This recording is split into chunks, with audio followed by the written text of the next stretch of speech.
Les Barouya composent une société de Papouasie-Nouvelle-Guinée répartie en une douzaine de villages situés au cœur d'une chaîne de montagnes qui culmine à 3720 mètres d'altitude entre forêts tropicales humides et savanes. C'est une société dont la principale hiérarchie est celle des Les garçons sont soustraits au monde féminin vers l'âge de 9 ans et vivent dans la maison des hommes entourés uniquement d'hommes, et ce jusqu'à leur mariage, donc vers environ 25 ans. Selon les mythes Barouya, les pouvoirs de la vie, les armes, les plantes, les instruments, etc. ont été découverts à l'origine par les femmes qui sont considérées comme à moitié divines. Les hommes, simples mortels, ont volé ce pouvoir aux femmes et les maintiennent maintenant éloignées à jamais, de peur qu'elles ne retrouvent l'usage de tout ça et s'en servent à leur profit. Les Barouya estiment que le sang menstruel a le pouvoir de détruire les hommes et de menacer tout l'ordre social et cosmogonique. Alors, les femmes étaient exclues quand elles avaient leurs règles. Ils avaient aussi très peur de tout fluide corporel féminin et faisaient tout lors des rapports intimes pour ne surtout pas être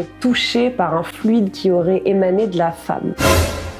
Le concept de hiérarchie chez les Barouya, il est tellement fort qu'il existe aussi entre les hommes qui sont eux-mêmes dominés par ce qu'on appelle les grands hommes, qui sont des maîtres rituels, des grands sorciers, des grands guerriers ou encore des chasseurs de casoars. À partir de 1951, les Barouya furent contrôlés par l'administration australienne. La guerre fut interdite alors que les Barouya étaient des grands guerriers et qu'ils entretenaient depuis des centaines d'années, des milliers d'années, des raids avec les peuples voisins. Raids qui étaient finalement plus culturels que meurtriers et guerriers. À partir de 1966, les Barouya sont envoyés dans les villes pour obtenir une éducation scolaire et pour travailler et pour obtenir une éducation religieuse aussi. Et ça a été obligatoire jusqu'en 1975 avec la déclaration d'indépendance de la Papouasie-Nouvelle-Guinée. Parallèlement, les cultures commerciales autochtones comme celle du café se sont beaucoup développées et aussi quasiment toutes les femmes ont été converties au christianisme. Par contre, beaucoup moins d'hommes l'ont été. Les structures sociales qui étaient très hiérarchisées et déjà très complexes en ont été profondément chamboulées. Aujourd'hui, la plupart des rites traditionnels ont disparu, mais beaucoup de rites initiatiques